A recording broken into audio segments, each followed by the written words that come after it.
the best salespeople do this, is they really look at it from the lens of the buyer, right? To your point, you've been a buyer, you know what it is that a good service is like. And at the end of the day, it's not really ever personal. It's just, listen, they've got different priorities and there's different things in play. And one of the things that's funny is I always say to everybody, I'm like, can I just get an easy deal, right? You know what I mean? They don't exist, do they?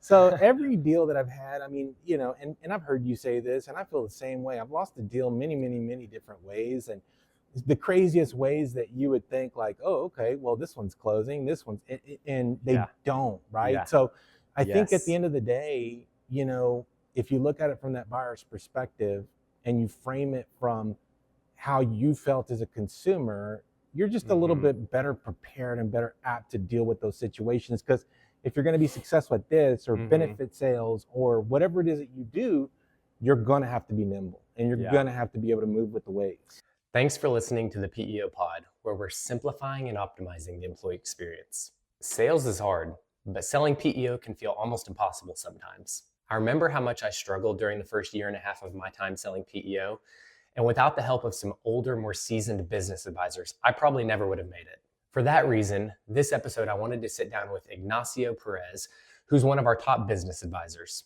Iggy came from outside the industry, and after about 12 months of kind of getting his feet underneath him, he really caught fire. Over the last probably year to year and a half, he's sold well over $1 million of business, so he knows what he's doing. We spend a lot of time talking through what common mistakes that less tenured salespeople make, and also try to get a perspective on what more seasoned business advisors might do when they're approaching a deal. Aside from being a truly elite salesperson, Iggy's just one of the nicest and most humble human beings that I've ever met in my life, so I know you guys will enjoy listening to him as much as I did.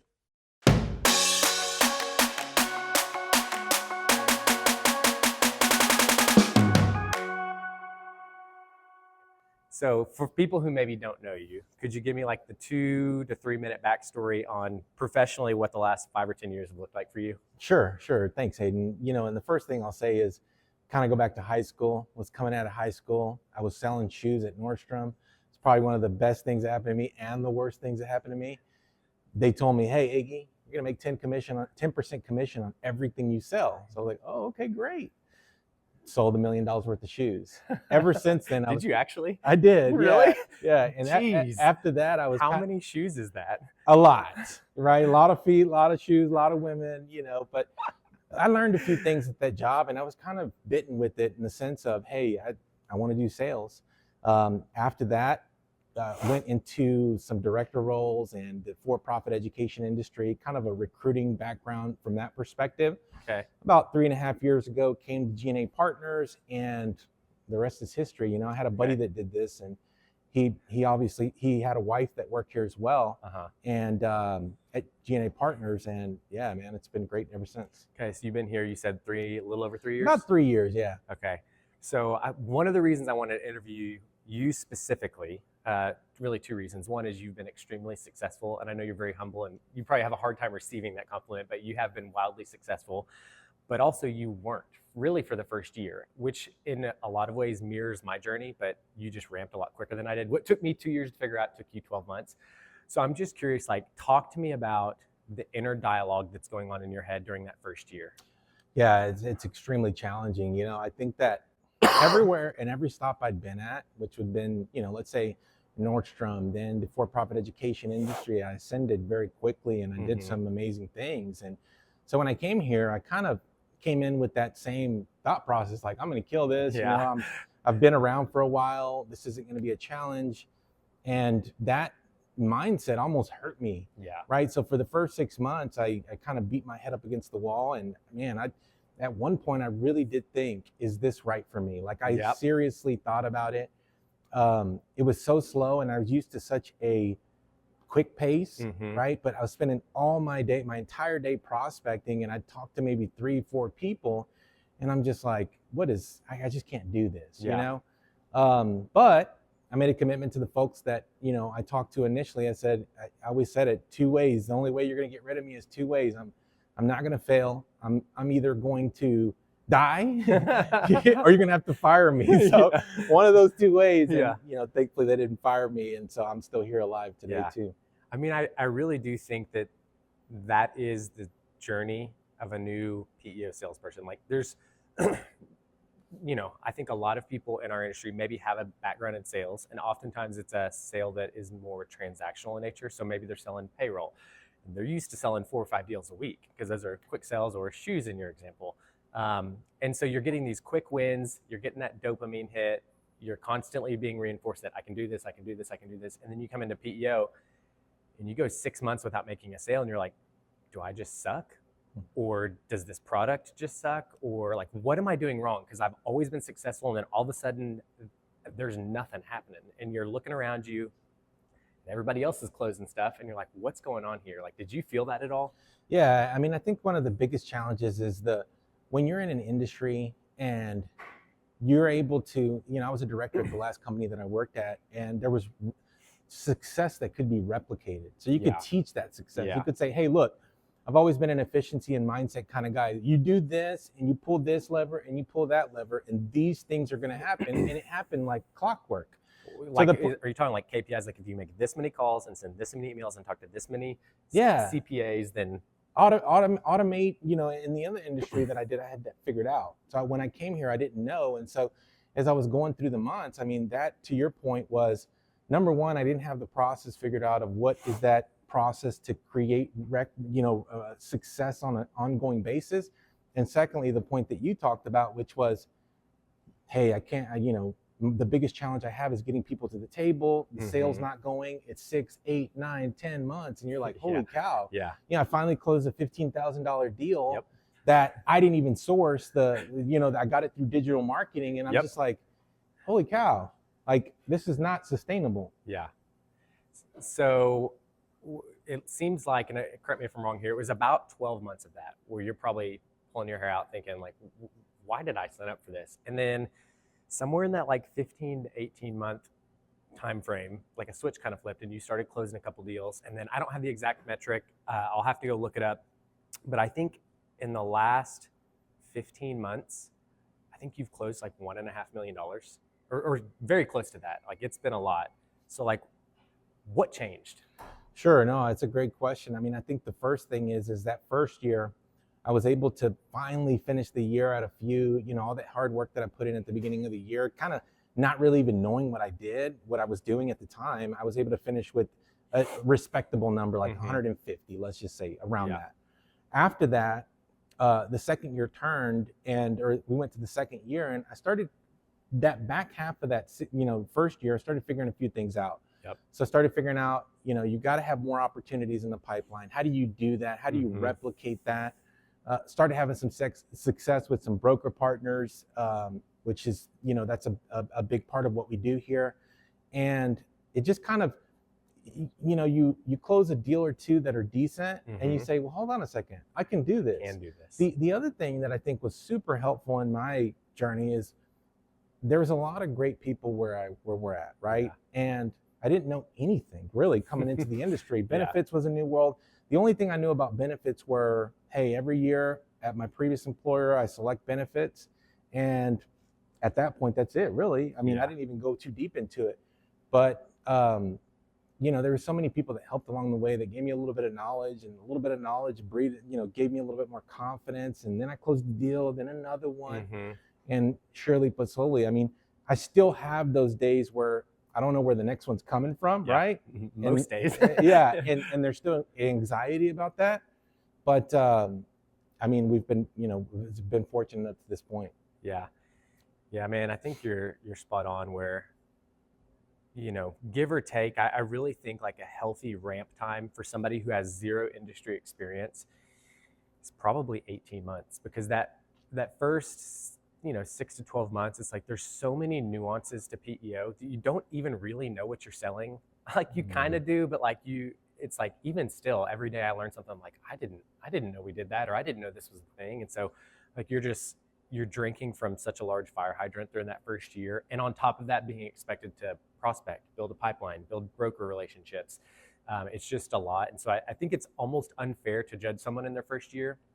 And I did a new hire training maybe 6 or 8 months ago. And I was like, listen, if you guys get to the end of the year and you're at $0, like you don't suck. Like there's still, hope for you. And if you close $1 million this year, you're not awesome. You just got really lucky. Yeah, I agree. It's like, because I think realistically, kind of the trajectory is, it's like you're planting these seeds and you walk out the next morning and there's nothing there. And you walk out the morning after that and there's nothing there. And then you keep doing that every morning for 8 months. And then all of a sudden you see this little sprout pop up and you're like, okay, there is something there. And then that sprout grows into a huge stalk of corn. And like, that takes a lot of time.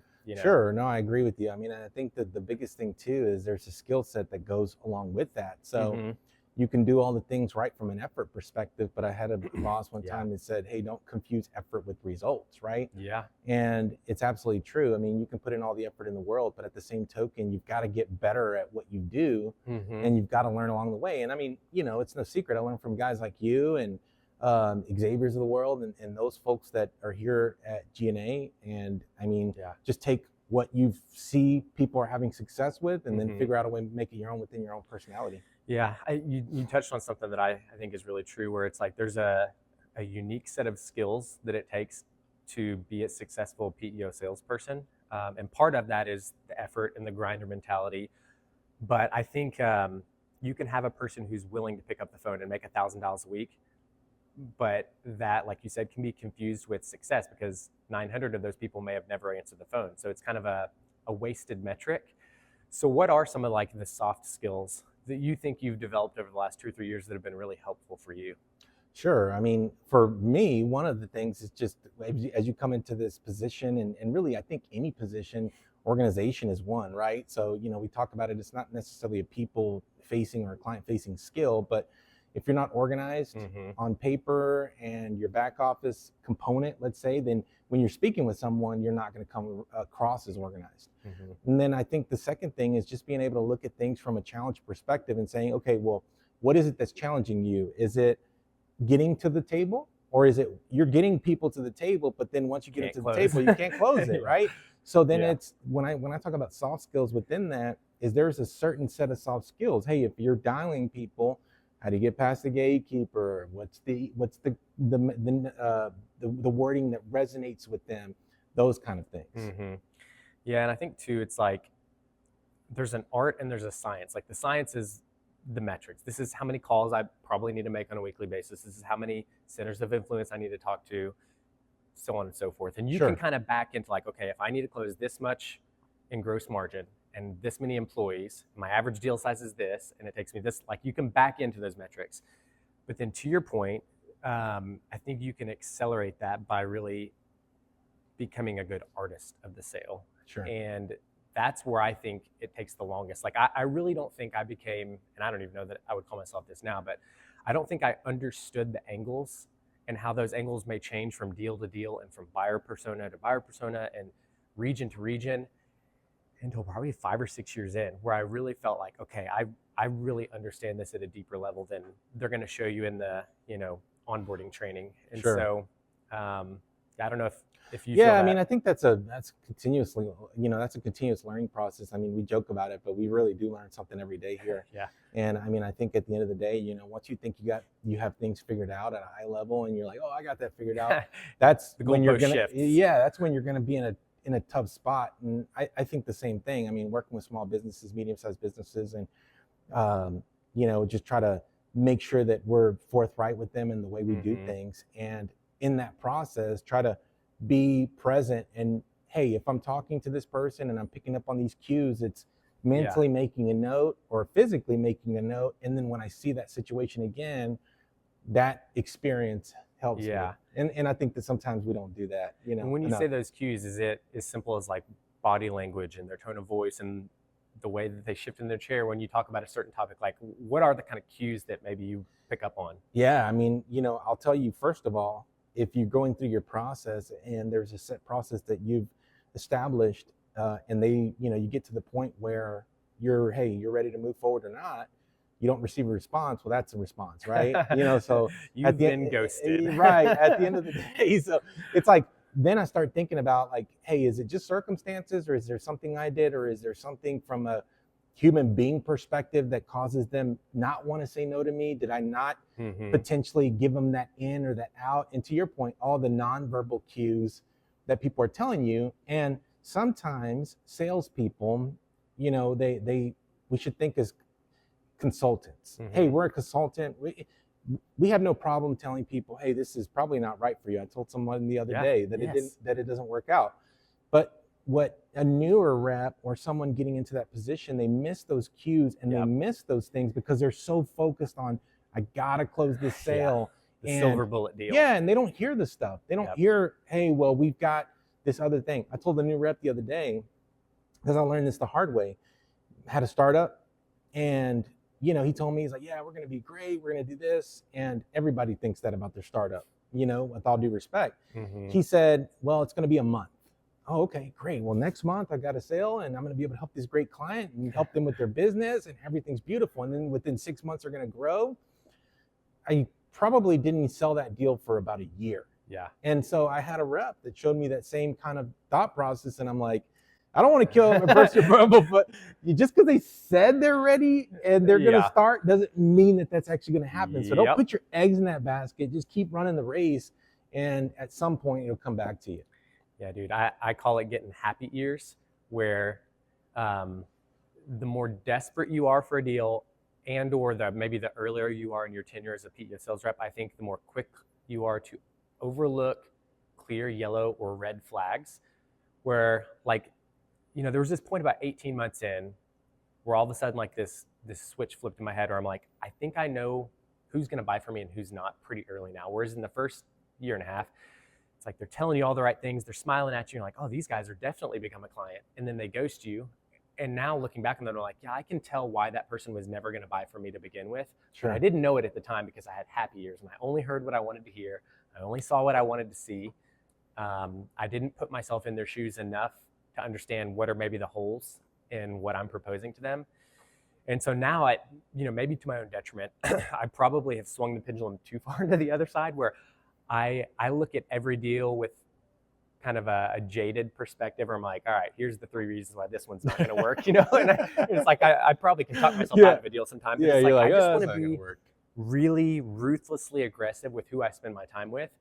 And I only want to pursue deals that I think have a legitimate chance of buying from me. And if they don't, it's no fun for either one of us to go through this dog and pony show when nothing's going to happen. Yeah, no, absolutely. I mean, you can definitely tell when someone's not invested in the process. And I think that's I work and mentor some of the newer reps on my team, and you could tell it's like, well, have you followed up with them? No, I haven't really followed up with them because they haven't expressed that they're interested, right? So we had that initial conversation, and just because they had that initial conversation doesn't necessarily mean they're interested. It all depends on priority. There's a difference between following up too much and not following up enough, right? Yeah, it's a fine line. Yeah, but at the end of the day, we don't ever want to come off as, hey, I'm desperate, like I'm down your throat and those kind of things, because that's just that's not good. Yeah, I try to do this thing where I intentionally try to be really easy to say no to, which probably sounds like counterintuitive and weird, but I'm like, I think what happens in our buyer's mind, and I've been a buyer where you have a salesperson who won't take no for an answer. And so when I recognize that as a buyer, I'm like, well, if you're not going to take no for an answer, I'm just going to kind of the meme of Bart Simpson fading into the bushes. I'm like, that's going to be how I treat you, where I kind of just gradually back away. And so to counteract that, I think I constantly am like, listen, if we're not a good fit, or if timelines change, or if this isn't vibing with what you're looking for, it's not going to hurt my feelings. Like, I'm happy to take a look down the road, or I'll point you in another direction, and do my best to leave you better than I found you. But this is not a fit for everybody. Right. And so I think, and that's a genuine statement. But I think because it's genuine and because I'm making it really easy for them to not be put in a position where they're like, how do I get out of this? Yeah. Then it creates a certain level of just trust and willingness to engage in the conversation. Yeah, no, and I think that you're doing it, from what you're sharing with me and what I've seen. I mean, you do it, and I think the best salespeople do this is they really look at it from the lens of the buyer, right? To your point, you've been a buyer, you know what it is that a good service is like. And at the end of the day, it's not really ever personal. It's just, listen, they've got different priorities and there's different things in play. And one of the things that's funny is I always say to everybody, I'm like, can I just get an easy deal, right? You know what I mean? They don't exist, do they? So every deal that I've had, I mean, and I've heard you say this, and I feel the same way. I've lost a deal many, many, many different ways, and the craziest ways that you would think like, oh, okay, well, this one's closing, this one's, and they don't, right? Yeah. So I think at the end of the day, if you look at it from that buyer's perspective and you frame it from how you felt as a consumer, you're just a little bit better prepared and better apt to deal with those situations. Because if you're going to be successful at this or benefit sales or whatever it is that you do, you're going to have to be nimble and you're going to have to be able to move with the waves. Yeah, and I think a big part of sales in general, but especially PEO sales, is you have to be really, really genuinely okay with disappointment, because you're going to, that is the job, is constantly being disappointed with little sprinkles of good things happening every now and then. So like, you're going to be disappointed when you're making your cold calls that people don't want to meet with you. You're going to be disappointed that you get an initial meeting and they don't show up for it. You're going to be disappointed that they do show up, but they don't send you docs. You're going to be disappointed that you get docs, but it doesn't pass underwriting. You're going to be disappointed that it passes underwriting, but you don't get the rates you like. You're going to be disappointed that you do get the rates you want, but somebody else's are better. Like it's a really, really freaking hard job. And that's part of what makes it so rewarding and so fun, is like that thrill of the chase. And I think it would be less fun if it was easy.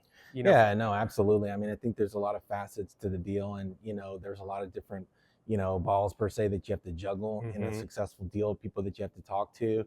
But I mean, the great thing about it is and you may be someone that hears this, they'd be like, well, why would I ever want to do PEO or benefit sales? Don't do it. Yeah, don't save do it, right? yourself. No, but I think at the end of the day, I mean, when you look at it, and we do make a difference, and we do help people in their businesses that maybe could have gotten a specific challenge or something that could have cost them a lot of money, or their employees better benefits and those things. So I think that, yes, you're right. From a challenge perspective, you're going to be disappointed a lot, but I think at the same time, those little pops and those little wins, you got to kind of savor them and just keep that momentum. Yeah. And like, I'm not actually a believer in karma, but there's like this weird like sales karma thing that happens where it's like, the worst days that I've had in my professional career with PEO are almost always immediately followed by some of my best days, and vice versa. Where like, it was a couple weeks ago where I literally had like 4 deals in my pipeline that I thought were all 100% they're doing this. All 4 of them backed out for